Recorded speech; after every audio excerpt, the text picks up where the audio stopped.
I'm so bad at this. The ending was so strong.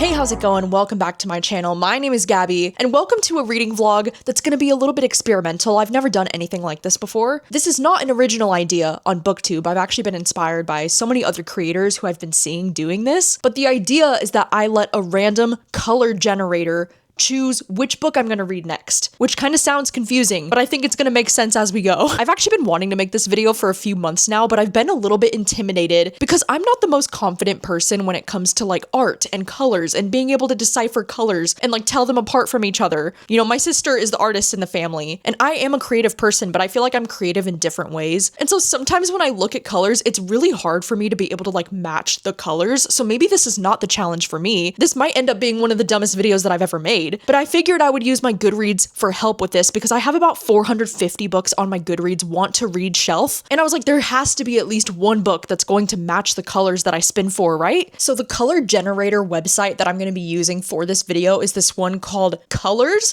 but it's with 2 O's at the front. So I don't know if they pronounce it like coolers.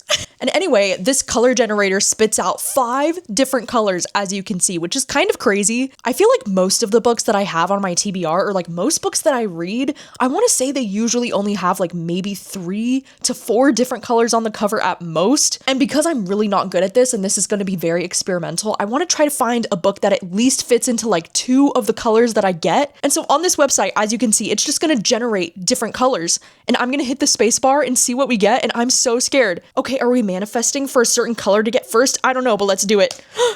Oh my God. It's all green. I'm seeing some dark greens, some teal greens here. Okay, so I'm just gonna click over to my Goodreads to try to see what I could match to this color. You know, as soon as I clicked over on the tab, I forgot what the colors were. I feel like it's actually good that I'm starting with a color palette where it's like mostly green, because I feel like that's gonna like narrow things down for me with what I can read, you know? Because I already see there's like a few different books I do have on my TBR that are green, or like mostly green. Like this one is a sapphic romance that I've been wanting to read called Running Home to You, so like maybe that could be an option for this. I don't know if it's matching that exact color of green though. Okay, what about this book, Drive Me Crazy by Lizzie Dent? I mean, look at that green. I feel like that shade of green matches just a little bit more. Maybe not. I'm so bad at this. Also, oh my gosh, why does this book have such a low average rating? That's terrifying. Okay, what about Tradwife? What do we think? Do we think that this color of green actually matches a little bit more? I actually do think this cover matches a little bit more than the others, especially because like there's this lighter teal color that's happening on the roof of the house that looks like it matches this color a little bit better, which would be great because I would really like to read Tradwife this month. I think that would be great. I have an arc of this book and it's coming out in September. All right, we are about to hit the space bar again and get our next colors. What do you think it's gonna be? I'm scared. Let's do it. Ooh. Okay, we have black and pink. I actually love that they're giving me colors that are like similar shades, because when I was testing this out earlier, every time I would hit the spacebar, sometimes it would give me like 5 completely random colors, and that's very intimidating.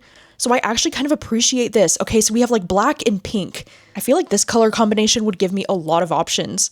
Where are all my black and pink books? Ooh, okay, what about Thrall? You know, I know that Thrall has like a few other colors happening here on this cover, because not only is there pink and black, but there's also like this bright teal and red. So like, I don't know if that would be the best book to pick for this, but like, it looks like it could be a good option because I actually feel like that shade of pink really matches these ones on the side pretty well there, do you think? And like, that is a solid black over on the left. Like, it even says black, charcoal, blue, lilac, petal frost. I just noticed it says all the color names. That's cool. This is one that I've been curious about for a while because it's a sapphic vampire story, I'm pretty sure. So that could be a good option. And there also is a decent amount of pink and black happening on this cover for Greta and Valdin. I mean, there also is that like lime green. I can't tell going side by side if this shade of pink perfectly matches that book cover. But I also think Greta and Valdin is a book that I've been wanting to read forever, so like maybe that would be a good option. All right, now I'm gonna hit the spacebar for the 3rd time to generate the 3rd set of colors, and this is gonna be the final round for this video, so like, oh my gosh, let's cross all of our fingers and toes that we get something interesting. What'll it be?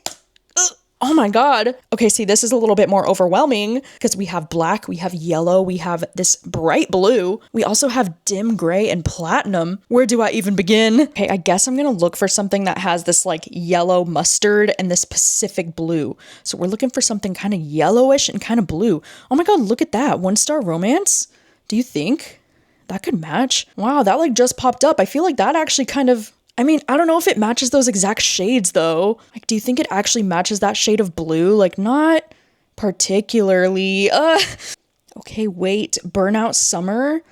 This one has like a tealish blue. Okay, wait, Burnout Summer. This one does have like a tealish blue and a yellow. Do we think this one could work? I actually do feel like this shade of blue really matches that color well. And the yellow does look close enough that I'm not mad about it. I actually do think Burnout Summer could really work for this too, because like this is a book that I've been wanting to read before the end of the summer, and this would be a great opportunity for me to be able to do that. All right, so those are the color options that I have generated from Coolers. I'm pretty happy with these. I feel like I can make this work. I'm going to look further into my shelves to see if I can find anything else that would fit these even better. But if not, then I'm going to start reading one of these books that I decided to go with.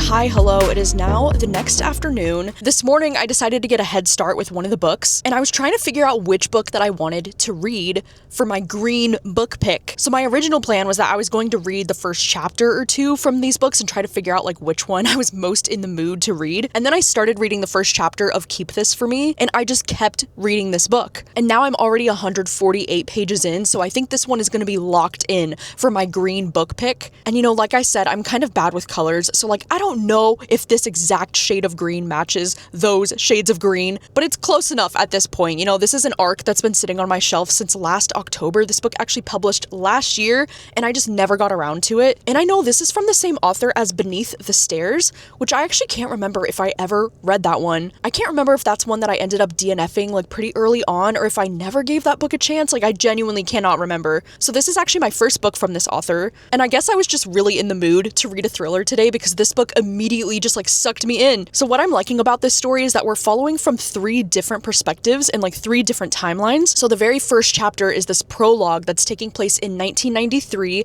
and you're following this character named Anna. It says, on one hot August night in 1993, a young couple goes to a party. When their car breaks down, they are picked up by a truck driver who attacks the man and abducts the woman, and she is never seen from again. So that's kind of like what's happening in the prologue of the book. You're witnessing this young woman going missing. And then in the present day, we're following this character named Fiona, and she's actually that woman, Anna's daughter. And so you're following her perspective like years and years and years later. But the thing is that the guy who was driving the truck, he was eventually caught. His name is Eddie Ward. And it says that when he got caught, they found a mass grave of bodies discovered in his backyard. But Fiona's mother was never one of the bodies that they discovered. So like they never really knew what happened to her, but they did confirm the fact that he's a serial killer. And so now the story's taking place 30 years later when this guy, Eddie, is like on his deathbed, and she gets a call from one of her friends saying like, hey, for the first time ever, he's talking about your mother, and he's saying that he didn't kill her. And so now this woman, Fiona, is like coming back to this small town all these years later, trying to figure out the truth about what happened to her mother. Then it says, only this time, the primary suspect is Jason Ward, Eddie's son. And then the third perspective that we're getting in this book is actually Jason's perspective, and his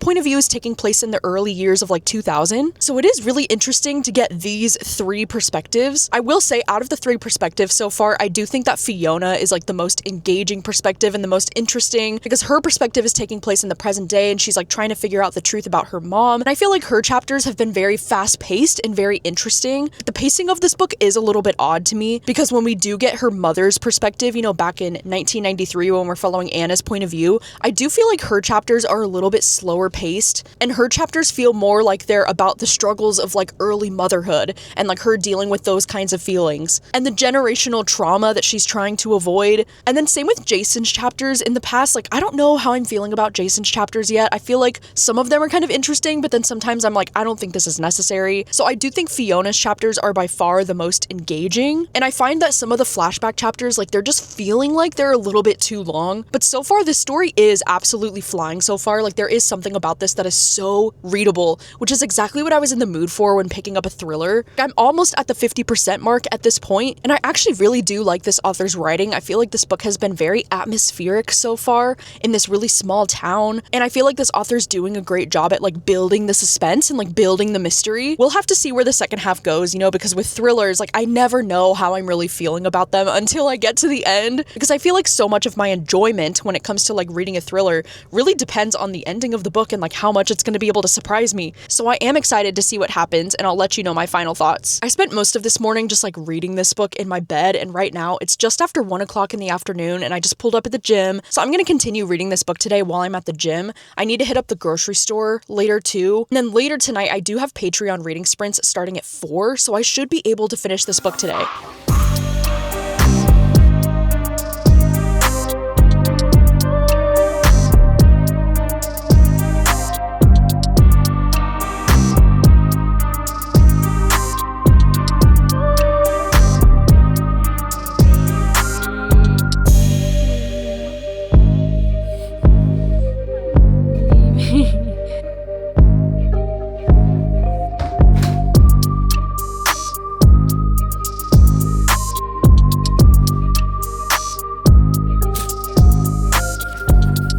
Hi, how's it going? It's now 4:30 in the afternoon. I actually just started my Patreon reading sprints, and I'm not even kidding you when I say that 5 minutes before I went live, I finished reading Keep This For Me. Wow, I have so many mixed feelings about this book. Like, I don't know what I want to rate this, because I feel like I'm probably going to give this 3 stars, but I don't know if that feels entirely right, because there were some things that I really enjoyed about this, but then there were also some things that I felt very disappointed by and almost a little bit confused, like why certain things were even included in this book. I mean, I will say that the biggest plus and the biggest praise that I can give this book is that the atmosphere in this book was so well done. There were some scenes, especially in the second half of this book, where there was like this stormy weather, like this storm was coming in, and the way that it was being described, it was just so atmospheric, and I felt like I was there. And I also want to praise this book because you know how I was saying Anna's chapters were like a little bit boring for me in the first half? Oh my gosh, bitch, her chapters got way more interesting in the second half of this book, and I was way more invested. Anna's chapters actually became the ones that I was the most invested in. And it's weird because as I was getting more invested in Anna's chapters, I was getting less interested in Fiona's chapters. Then it was kind of getting to the point where I was like, why are we even getting Jason's perspective anymore? Like, I just didn't really understand the need for his point of view. And I think by far his point of view was like the weakest part of this book for me. Like, I just didn't really care. And so for some of his chapters, I found myself skimming a little bit because I was like, I don't need all of this. But then Anna's chapters were getting so interesting that I was like flipping the pages, like my heart was racing. But then another downside for me with this book is that I do think that the big reveal and like the big plot twist was something that was really obvious to me.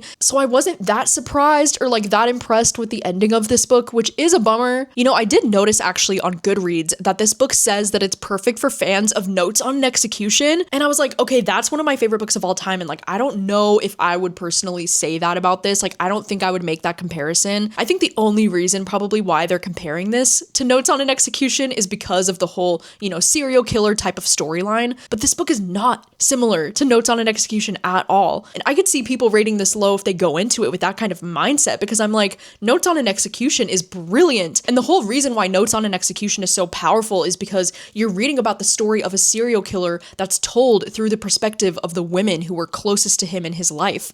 And I think that's a really interesting type of storytelling. Whereas like this is a serial killer story, but it's not the same at all. I think the most compelling aspect of this story was definitely like trying to figure out what happened to her mom Anna and like what was the truth. And I think the reason why Fiona's chapters got less interesting the further in we got is because we were getting more answers from the flashback chapters with Anna, and I was just a lot more invested in reading about Anna's perspective like from her own self than I was about getting it from Fiona. And also, you know, because Fiona is her daughter, it's like Fiona's starting to realize a lot of the generational trauma that might have got passed down to her from her mother. I just didn't find that particular aspect of the book to be nearly as interesting as some of the other things that were happening. So again, I have a lot of mixed feelings on this one, but I am really glad that I read it, and I think that this author is a great writer. I mean, some of this did feel a little bit slower paced than I was hoping for, but then there were some chapters that were so fast paced, like the balance was kind of all over the place. I still think Jason's point of view kind of felt unnecessary for this entire book, to be honest. Like, I feel like it would have been stronger without him. So overall, I guess landing on a 3-star does feel right for this book, even though I'm kind of sad about it, because I do think this is the kind of story that had potential to be rated higher from me. And you know, with thrillers these days, I feel like I'm just getting like pickier and pickier with my thrillers. But anyway, I'm glad to have finished the first book for this video. I think I'm gonna spend the rest of the night editing another reading vlog that I need to get done. I'm gonna be doing some Patreon reading sprints for the next few hours.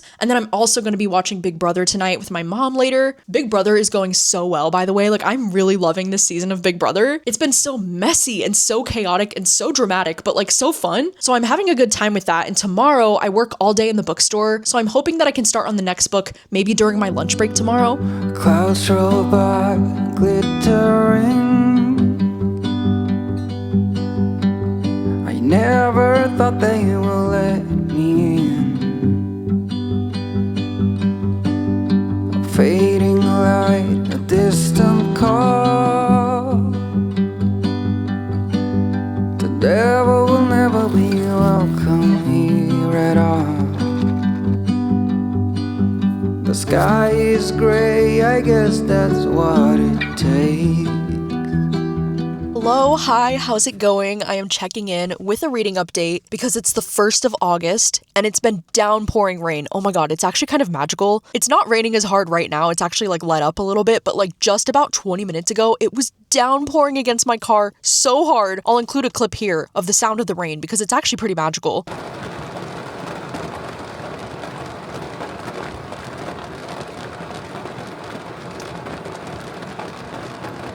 I actually think the sound of rain coming down against my car like that might be in my top 5 favorite sounds of all time. I just love it so much. It's so relaxing. I was actually like this morning, I was gonna go down to my local coffee shop and like do some reading in my coffee shop, but when I walked in, there was no free tables. That coffee shop was so crowded. Like, I've never seen it that crowded in there. I mean, I know it's a Saturday morning, but like, damn, it's like everybody in the town was there. So I was like, okay, you know what? Never mind. I'll just get it to go and then drive down to my local park because even though it's raining today, I just really love being surrounded by the trees. It's very relaxing. And I wanted to let you know that I have started reading Greta and Valdin. I think I've decided to go with this one for the pink and black because when I try to match the colors, I think this shade of pink actually matches one of the colors the best, and because there is black text on the cover, I figured this one would be the best option. And this is a book that first published in 2024, and it's been on my radar for quite a long time. This one's actually like a literary fiction novel where we're following these two siblings named Greta and Valdin. And you know, as it says on the front cover here, this book is actually from an author who lives in New Zealand, and both of the characters are also from New Zealand. And something that I'm already loving about this book that I wasn't expecting is that both Greta and Valdin, both of their characters are queer, because Valdin is gay and then Greta is a lesbian, but it's kind of funny because like as she's, you know, navigating her sexuality in this book, she's like, fine, like, ugh, I'll try men again because she's so bored. And so she's like starting to date men again. I actually really like that we're going back and forth between both of the siblings' perspectives in this. We'll get one chapter that just says V and then it'll be Valdin's perspective, and then the next chapter will be G and we get Greta's perspective. And so far I am really liking Valdin as a character a lot, especially. He talks a lot about his OCD in this book, and like I don't have OCD myself, so like I can't say for sure if it's accurate representation, but I think so far it's been really well done. The general premise of this, by the way, it says it's been a year since his ex-boyfriend dumped him and moved to Buenos Aires, and he's doing fine. He shares this apartment with his sister, and it says when his work sends him to Argentina and he's thrown back into his former lover's orbit, he's forced to confront the feelings he's been trying to ignore and the future that he wants. And then it says Greta is not letting her painfully unrequited crush get her down. It says she would love to focus on having fun with her friends, but her chaotic family life won't stop intruding. Her mother's keeping secrets, her nephew is having a gay crisis, and her brother Valdin has suddenly flown to South America without a word. And this story so far, it's definitely been one of those like character-driven stories where like there's not too much of a plot going on, but you're just kind of like getting into the head of both of these characters. And I actually think both of these characters feel very fleshed out and they both feel very real. And there is something about the writing in this that feels so like humorous and kind of like lighthearted while also dealing with some heavier topics at the same time. I mean, there is something about the writing that feels very comedic, but I'm also really invested in like the family drama side of things as well. I love one of the blurbs on the back from Julia Armfield where she said this is hilarious, touching, and hotly sublime. I'm already 152 pages in, so I think I'm just about at the halfway point, and so far it is going very well. Like, I don't know if I see this being like a new 5-star all-time favorite, but it is feeling like a strong 4 stars so far. Man, I don't know if you can hear the rain, but it's starting to come down pretty hard again. And it feels so good because after July, like July was a pretty warm month for the state of Washington. Like, it wasn't too bad, but it definitely got pretty pretty toasty. And now on the first day of August, to get this rain, oh my god, it is so magical. I'm also really excited for the month of August because I'm actually going to be seeing Noah Kahan in concert for the first time in Seattle at the end of August. Oh my god, this concert's going to be incredible. Like, I already know. And I'm just so excited because I'm a really big fan of Noah Kahan. Like, I think his new album has got to be like one of my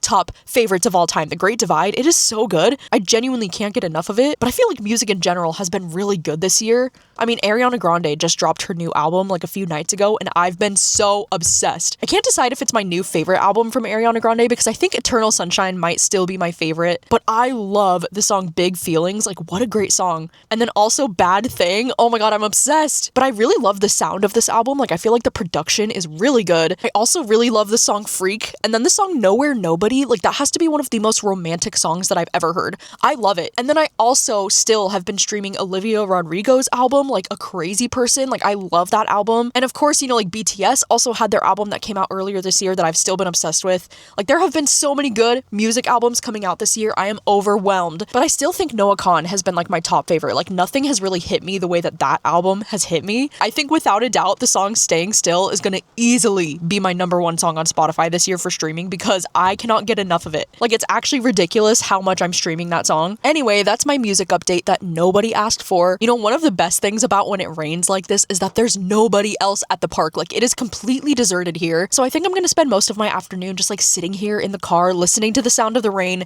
and reading this one, trying to finish up the rest of this book. But I would never be here if it wasn't true. So let me be the one to hold you.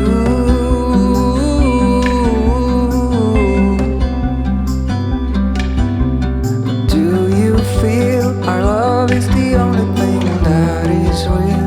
It's like a heart with nothing to conceal. Okay, hello, it is a little bit later in the afternoon. It's almost 4 o'clock. Just finished reading Greta and Valdin. I really enjoyed this. You know, I was a little bit worried because going into the second half of this book, I was starting to feel like my rating was like going to go down from like a 4 to maybe like a 3.5, just because towards the middle of this book, it really started to get slow with like the pacing of it. I mean, this book isn't even that long, you know, it's only 330 pages. There was somewhere around the middle mark, like maybe between 150 pages to 200 pages where it was starting to get a little bit boring. And I was just kind of like waiting for things to pick up, you know, because this is one of those books where like there's no plot really. But then thankfully I got really invested in what was happening in Valdin's chapters, especially like almost to the point where towards the end I was like, am I gonna get emotional? Like, it was just kind of beautiful and like really sweet. And I don't know, I really liked Valdin's character development in this book. I did see some criticism for this book on Goodreads with people saying that the two siblings, like their voices sound so similar that they were hard to tell apart. And I kind of agree at times, or like I can see why people would say that because I do think their voices come across as very similar in this book, but it's also like they are siblings. I mean, it's like I imagine me and my sister, and I feel like we are very similar and that our voices would also come across as being very similar. Another big critique though of this book that I definitely agree with is that there are way too many characters. I mean, you definitely know what you're signing up for because right at the start of this book, there's a whole list of all of the characters and it is so overwhelming. And I think the worst part about this and having this big of a cast of characters is that so many of these characters,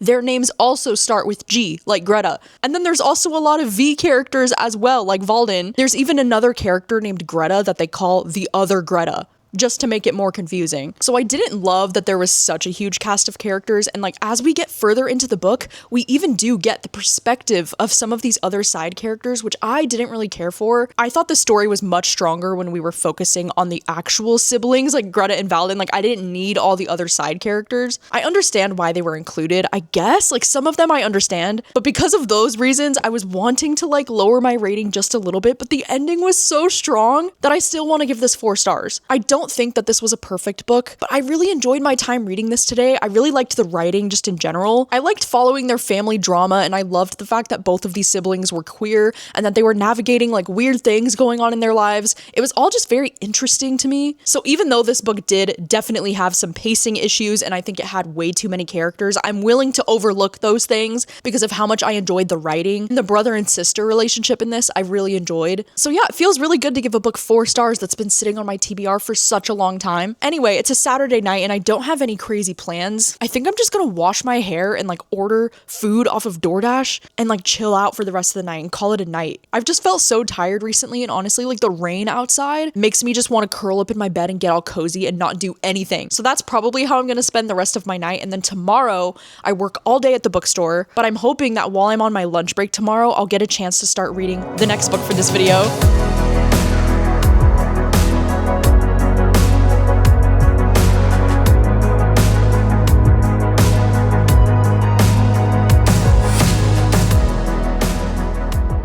Hey, hi, hello. It has been a few days since I last saw you. I've been working in the bookstore these last 2 days and it has been so smoky and like weird outside because sadly, you know, the state of Washington has been dealing with a lot of fires recently. I mean, I'm really grateful that I'm on the west coast of Washington, so like we have not been affected by these fires. It's mostly happening on the east side of the state, mostly in Spokane, which I just feel awful about, by the way, because these fires are always so bad and I feel like they always happen at this time of year, and it's just really sad and awful to see it happening all the time, and I feel like it gets worse and worse every year. But anyway, I have some reading updates because I started reading Burnout Summer because I decided that I think that this blue actually matches the color palette the best on the paint swatches that I got. Like, I do think that this one represents the colors the most accurately, but oh my god, when I tell you, I got like 50 pages into this and I was like, dude, no. I already can't stand the main character of this book. In this story, we're following this woman named Camille, and like right at the start of this book, she ends up getting arrested for this like really dumb thing that she did, and she's just kind of feeling like completely burnt out on everything in her life. She's been dealing with a recent breakup, and it also says 4 years after graduation, life isn't going the way that she expected. Her corporate career is soul-sucking, she's buried in student debt, she ends up getting arrested this one night, and then there's this guy named Danny, and it says he's the lovable burnout from their college clique who bails her out. And like when I tell you that she said that she's like not even that close to this guy, okay, like they're in a clique of friends, I guess, but she always thought like she wasn't that close to Danny,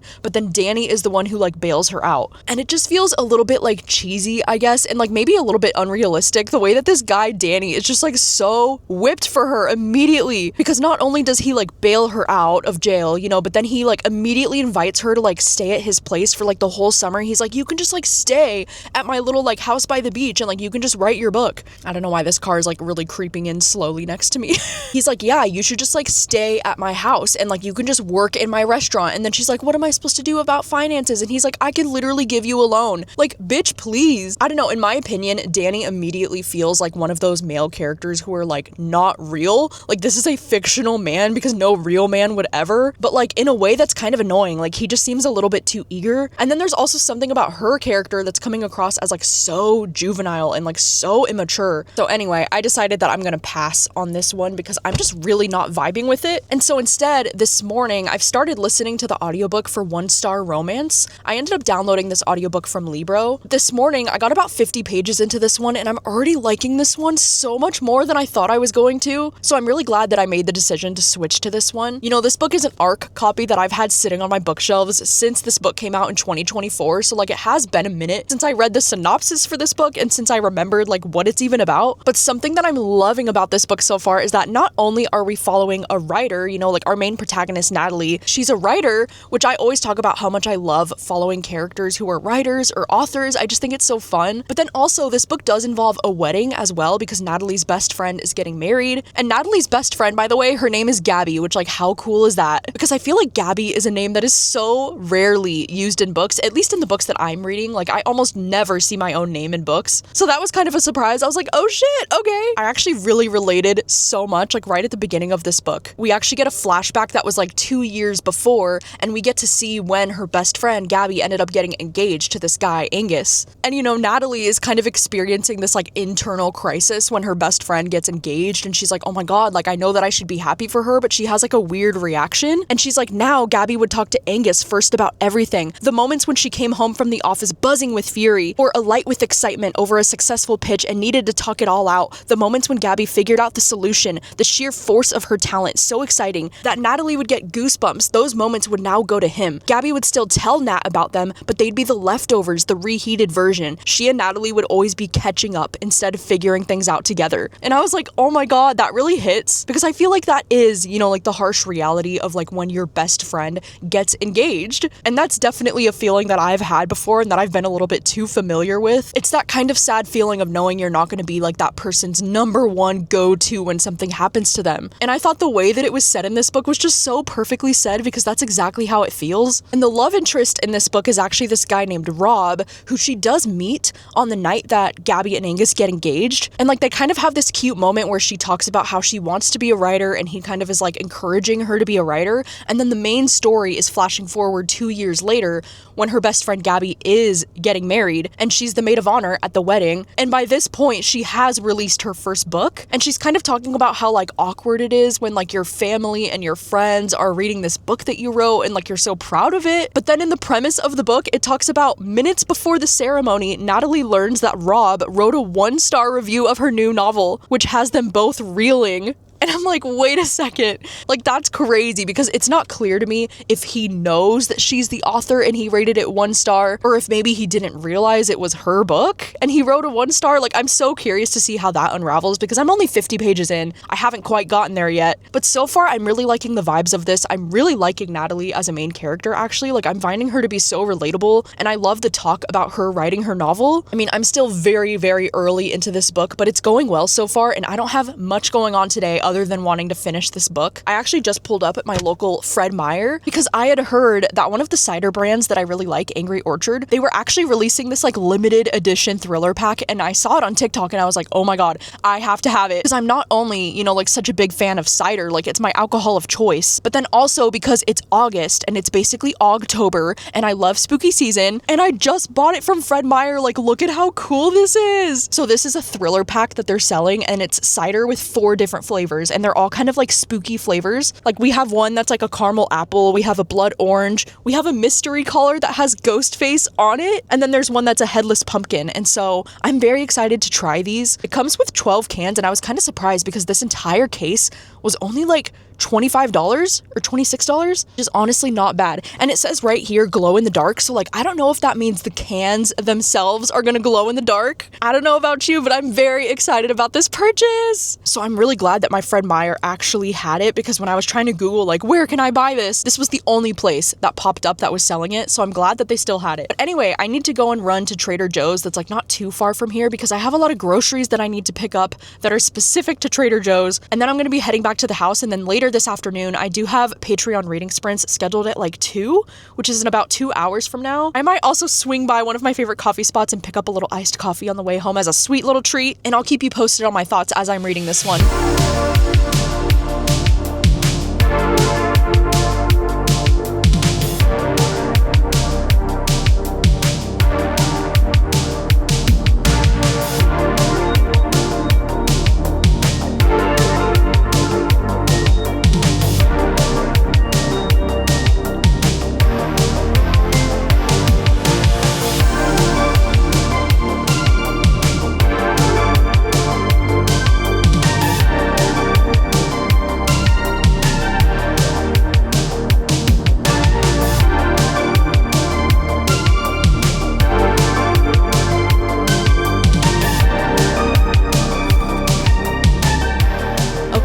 Hello, it is almost 5 o'clock at night, but I have a reading update because I just finished reading 1 Star Romance, and this book was really not what I was expecting it to be, and I have so many mixed feelings on it. You know, this book started off really strong, and actually for the first like 100 to maybe like 150 pages, I was thinking this could be a 5-star. I was really enjoying the characters in this. I know a lot of people on Goodreads that rated this book low. A lot of them have said that Natalie is like a really unlikable main character, which I think is actually really funny, because for me, she was actually really relatable. Like, yes, she could be a little bit selfish at times, and yes, it did seem like she was kind of like grieving this friendship, you know, like with this girl, because she was no longer going to be the priority in her life. But I feel like for me, that was like a very relatable feeling that I've definitely had before, and I felt more connected to her than I thought I would feel. And so I actually really liked Natalie as a character. Like, yes, sometimes she was selfish, sometimes she was messy, but it made her feel more real to me. We do learn why he gave this book a 1-star review, and like honestly,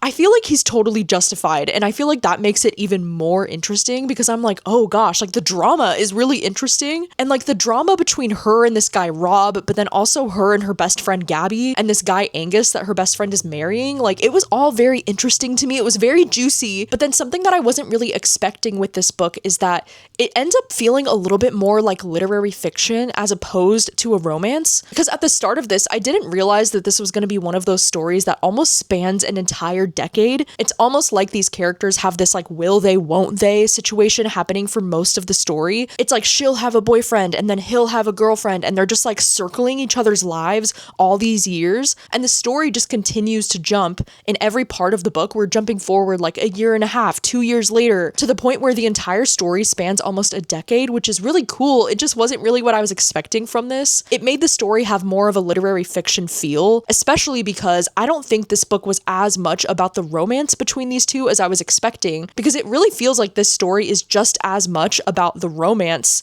between her and Rob as it is with her friendship, you know, with her best friend, this girl Gabby. And I actually really liked that about this. Like that is a huge positive for me.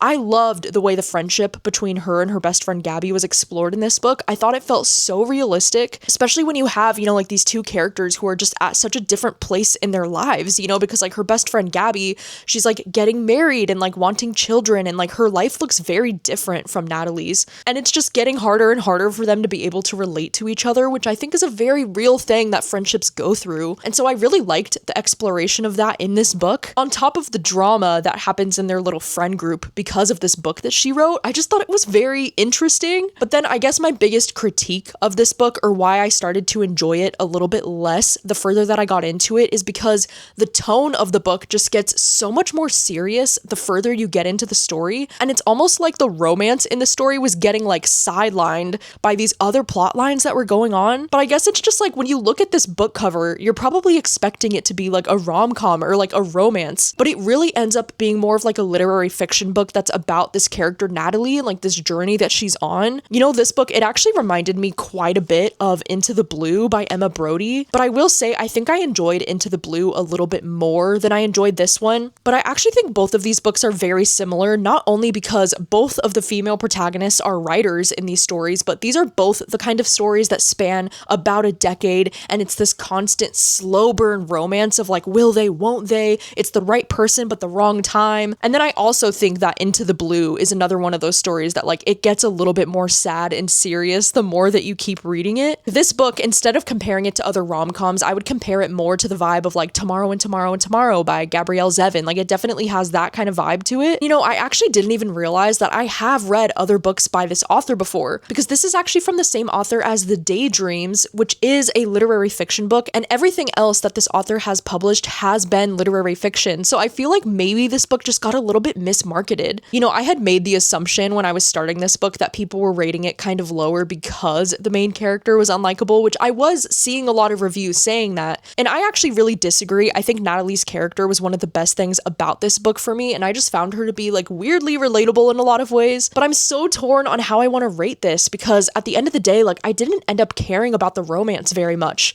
and I actually feel like the romance kind of like sizzled out the further that I kept reading. And not only that, but like most of the steamy scenes in this book were like fade to black and just like not very satisfying, which also makes it feel more like literary fiction as opposed to like a romance, you know? So I'm probably gonna end up giving this one between like 3 to 3.5 stars, which really sucks because it did start off feeling like it could be a 5-star, and then it's kind of like my rating just got like lower and lower the further that I got into it. I do kind of wish that it kept the like fun rom-com, almost like messy vibe of like the first half of this book, because it was so engaging. Like when you learn why he gave her book 1 star, I was like, oh shit, like that's kind of interesting. And like I was here for the drama and I was having fun with it. But I feel like that's been my critique for a lot of books lately. It's like they'll start with this like really fun atmosphere, this like rom-com vibe, and then towards the end of the book, it just gets so sad and bleak and depressing out of nowhere. And I'm like, where did it all get so serious? Like, how did this happen? So I guess that's not my favorite type of storytelling, like when the tone just like shifts throughout the book and it gets a lot more serious by the end. Like I don't usually like that very much. But overall, I am really glad that I read this one because, you know, like I said, it's been on my TBR for like over 2 years at this point, and I'm glad that I finally got to it. And that is going to be a wrap on this video. So definitely let me know your thoughts if you've read any of these these books. Let me know what you think of them, and also let me know if you would like to see a round 2 of this in the future, because I definitely had a lot of fun at the idea of like letting a random color generator choose which books I read. I think this video concept is really fun, and I can totally see myself doing another round 2 of this in the future, so if that's something you would like to see from me, let me know. And thank you so much for watching as always, and I'll see you very soon with another video. Bye!